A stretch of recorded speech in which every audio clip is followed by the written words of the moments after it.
Aujourd'hui, je me trouve avec Marie et Doris, fondatrices de la BAM. Alors BAM pour Brigade des Havraises Musiciennes. Bonjour à vous deux, bienvenue sur Westrack. Bonjour. Bonjour. Alors pour créer la BAM, vous êtes partis du constat suivant. Il y a des femmes qui font de la musique, puisqu'on les retrouve dans les écoles. Au SEM par exemple, elles représentent 50% des effectifs. Mais passé ce stade, elles semblent disparaître, puisqu'on les retrouve pas sur scène. Pourquoi selon vous ? C'est une bonne question à laquelle on essaye de répondre. Justement, on a lancé un questionnaire sur la BAM pour essayer de comprendre le parcours musical des femmes. Parce qu'effectivement, comme tu dis, le constat, c'est qu'elles sont dans les écoles de musique, mais après, elles disparaissent un peu du circuit, même si, évidemment, heureusement, il y a quand même des musiciennes qui sont sur scène, mais pas assez à notre goût. Et du coup, les freins, ils sont multiples. Je pense que déjà, c'est toute la société patriarcale qui impose ça. Donc, on essaye de comprendre les freins pour proposer des solutions, justement, pour que les femmes se sentent plus à l'aise et légitimes à créer des groupes. Un des freins majeurs, je dirais, c'est le fait justement de ne pas se sentir légitime. On en a parlé à plusieurs reprises. C'est effectivement de se dire on fait de la musique en loisir, mais se professionnaliser, c'est pas dans les idées, des femmes. Mais je crois que c'est un phénomène qu'on retrouve dans l'art en général, puisque j'avais vu un truc sur les écoles d'art et c'est pareil, elles sont nombreuses en école d'art et en fait après les artistes connus et reconnus sont beaucoup plus des hommes. Tout à fait, je pense que c'est valable pour plein de milieux. J'entendais une émission hier sur la cuisine et pareil dans la cuisine française, les femmes sont vraiment sous-représentées dans les brigades, en chef, etc. Donc, Les hommes ont beaucoup moins de complexes à se prétendre capables d'eux. Voilà, je pense que c'est une de des manière raisons. générale. Ouais, voilà. Vous-même, est-ce que vous êtes musicienne ou est-ce que vous touchez au domaine de la musique ? Oui, ça fait bien longtemps, puisque moi je suis l'aînée. Donc oui, moi j'ai commencé à faire de la musique, j'avais 16 ans et je savais que je ferais de la musique de toute façon, quoi. J'avais décidé. Et moi, j'ai fait de la musique aussi à partir de 15-16 ans. J'ai eu quelques groupes, mais pareil, j'ai arrêté depuis que je travaille au Tetris. Parce que j'ai plus trop le temps, même si on a fait des projets avec Doris aussi, comme le Ladies Finger Project, des choses comme ça. Voilà, ça reste occasionnel.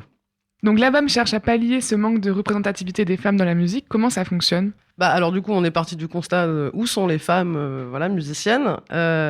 Du coup, on a lancé un petit mot sur Facebook et on a eu une trentaine de réponses dans la soirée. Donc on s'est dit faut qu'on crée quelque chose. Donc on a créé ce groupe Facebook, la BAM, pour informer, fédérer, créer des événements et puis pouvoir s'exprimer, échanger sur les freins, etc.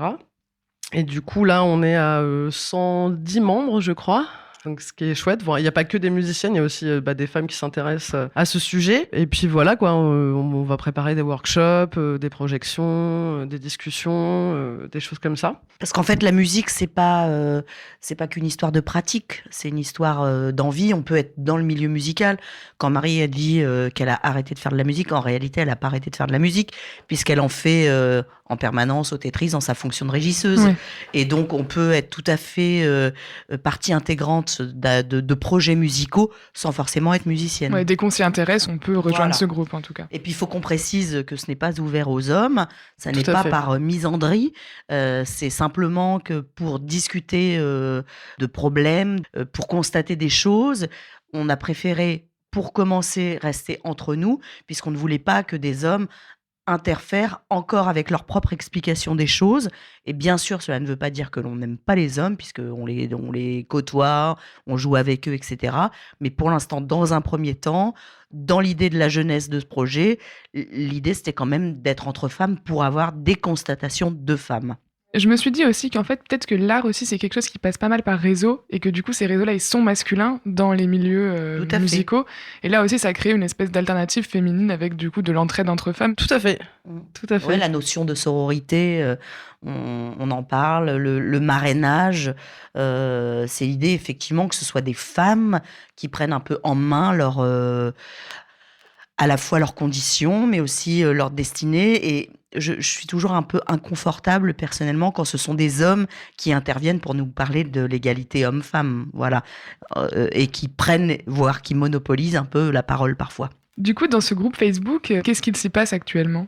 On échange pas mal d'articles, des chiffres aussi de la Fédélima, qui est une fédération de salles et de projets musique actuelle en France. On poste aussi des articles sur ce thème, sur les violences sexistes et sexuelles, sur plein de sujets différents en fait, pour informer et puis échanger entre nous. Et puis il y a surtout ce fameux questionnaire en fait sur lequel Marie a principalement travaillé, dont le but c'est vraiment de recueillir une information qui soit impartiale, qui nous permette vraiment d'avoir une idée du pourquoi, du comment, et ensuite pourquoi. Parce que des questionnaires, je crois que tout le monde passe son temps à faire des questionnaires, des constats, etc. Mais après c'est quelles solutions on apporte ensuite, quelles propositions on peut faire pour pallier ce défaut de représentativité féminine dans les musiques actuelles principalement. Donc là, c'est une phase de réflexion, de recherche d'informations. Tout à fait.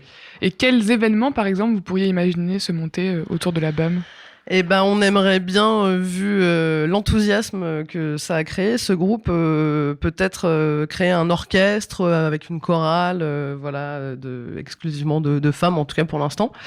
Donc on réfléchit à comment on peut organiser tout ça, vu qu'actuellement les conditions sanitaires ne permettent pas de se réunir. Mais on y réfléchit activement pour que dès que la situation sera débloquée, on puisse proposer des choses.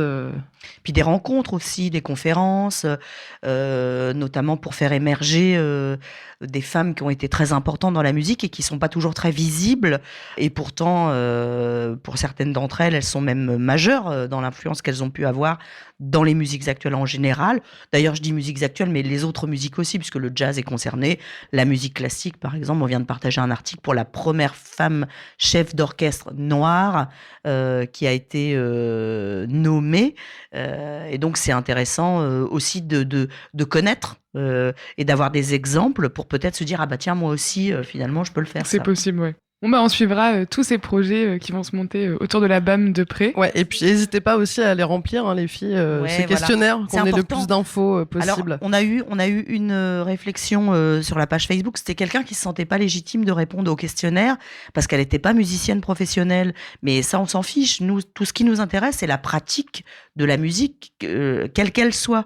Donc, ne pas hésiter à intervenir.